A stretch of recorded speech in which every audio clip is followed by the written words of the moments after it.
Okay, welcome back to my channel. I have been doing these videos now for almost 2 weeks, I think. Today is Friday, and I think I started the videos on a Sunday, maybe. So we're coming up on 2 weeks, and I missed yesterday. Yesterday was a bit of a it was a low point for me, and I think that a lot of us have probably gone through these low points where the stress hits us, and it hits us at different and unexpected points. There are a lot of really good threads on Twitter and on Facebook, all over social media. I've seen them on Instagram too, about trauma responses and understanding that you can't properly deal with trauma and the impact of it on yourself until it's done. And right now we are globally experiencing a very unexpected trauma, and we are in the midst of it. So if you are like me and you're trying to work but you can't, either you couldn't yesterday, you couldn't today, maybe you won't be able to tomorrow, that's okay. I'm right there with you.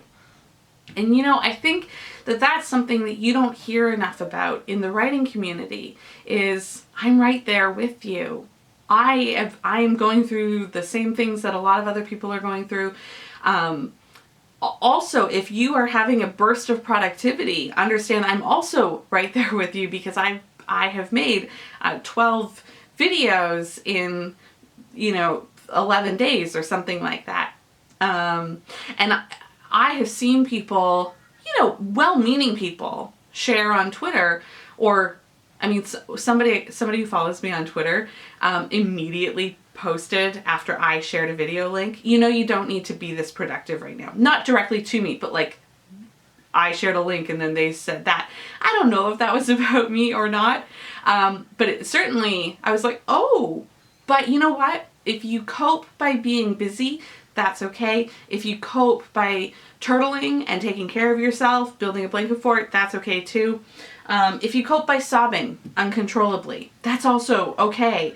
There is no right way or wrong way to get through this. The most important thing is that you do get through it, that you stay home, that you stay safe, that you practice lots of good physical distancing.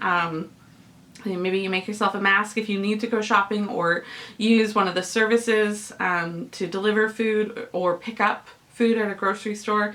Anyway, so long preamble to say, you got to take care of yourself. And it might look like other people are doing better than you. That's what I want to talk about today, is observational data and the risks that come with it in publishing and in life. Okay, so here's the deal. Somebody might look at me and think, man, she's getting all these videos together for a YouTube channel. She's really coping well. And frankly, I know my own privilege. I know how lucky I am to have food in my pantry, to have my kids safe and healthy at home, my husband at home right now. I know that there are lots of people, healthcare workers, first responders, who are having to go to work right now. People who work in grocery stores, people we got this big email from our city reminding us that garbage workers are on the front lines of this thing. And so those people, full respect and full props to anybody who is on the front lines of having to be a service worker right now, or an Instacart shopper, or a delivery driver for takeout, the people who are cooking in kitchens because they can't serve food in a restaurant, they pivoting fast to takeout, and the people who work in gig economies, and for them, their jobs are incredibly precarious because they don't have any job security. So I know how lucky I am. And I know what a privilege it is to be making this YouTube channel right now. But I'm not writing, and I should be writing. I started doing these videos as a reward to myself. If I finish my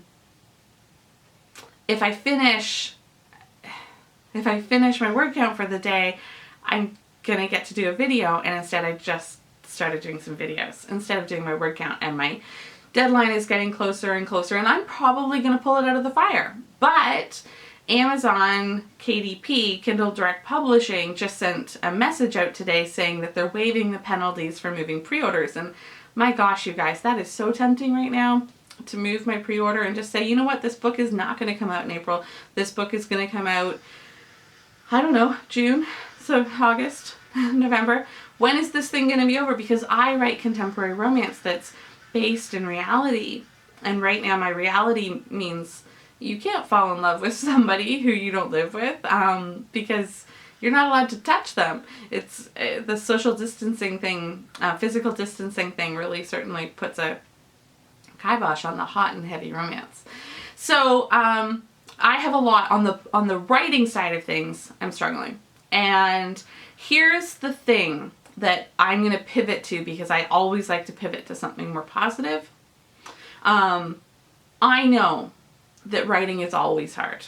It doesn't matter that it's harder now. Writing is always hard. It's Becca Syme, who's a really excellent writing coach. She talks about, she reminds us that writing is essential pain. Hard work is always essential pain, and it's never going to be easy to dig into it and do it. That's why it's hard. That's why very few people finish novels, right?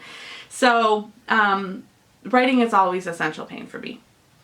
And I know that if I just find whatever's wrong, if I can fix what's wrong here, then I'll be able to focus on my work and get my words done. So anyway, so that's where I'm, so on the one hand, it can look like I've got my stuff together right now. I'm making sourdough starter like literally everybody else. Clearly not much is wrong in my life. And yet the work, it looms, it's monumental, it's scary.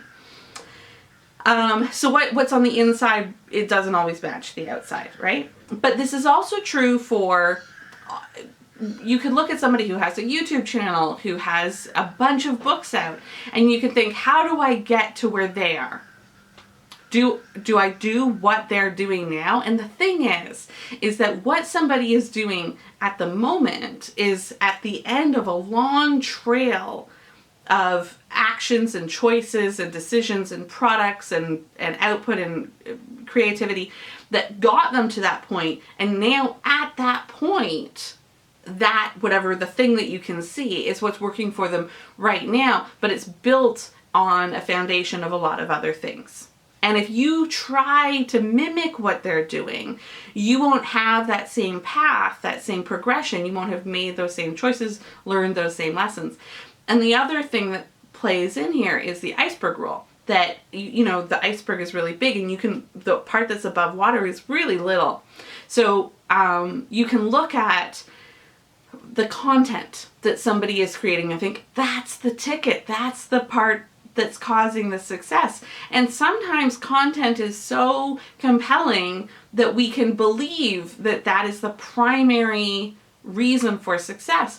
But a lot of it in publishing and in entertainment in general, a lot of it is about brand management. How smart are you at pitching the content? Because before somebody can consume the content, they have to get hooked. They have to get teased.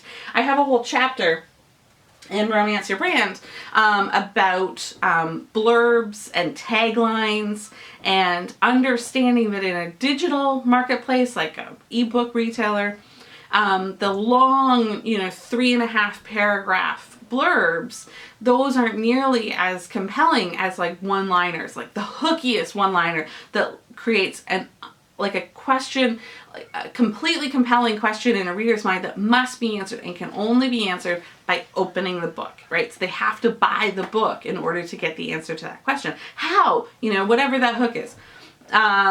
So we can look at books and say, oh, I should write stepbrother books. That reference is a little bit out of date now, but when Penelope Ward burst out on the scene with Stepbrother Dearest, I think it was called, people would be like, oh, stepbrother books are going to be all the rage. And they were for a while, but then they faded.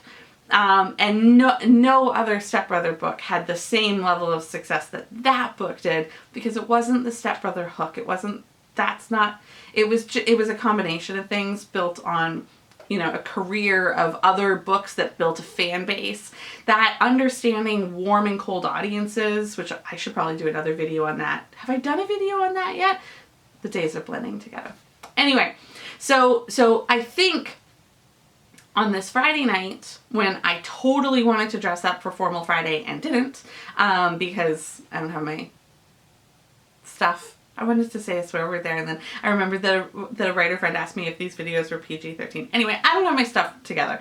I don't have my shit together. And I wanted to dress up, and I wanted to put on makeup, and I wasn't really feeling it. So if you are in a similar kind of fragile place right now, know that you're not alone. Know that if you look at somebody else and think, but they've got it all together, they probably don't. Like, very few of us do right now.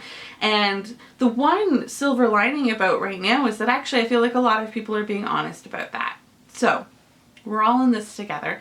Please, in the comments, let me know if you too are struggling with one thing or another. Maybe the words are pouring out of you, but you're having trouble kind of wrapping projects up or whatever. If you can pass this on, if my sharing, my being vulnerable and honest has helped you, pass that on to somebody else. You know, reach out. It doesn't need to be on YouTube. It doesn't need to be public, but reach out to a friend and say, I'm struggling. How about you? And I bet that you might, you know, be surprised. I shared on Twitter a week ago that I wasn't sleeping very well. And the number of people that agreed with me and said that they also weren't sleeping well, it was really remarkable. So there you go. That's my Friday update. I'm definitely going to try and be back tomorrow for another video, and that's it. I don't really have.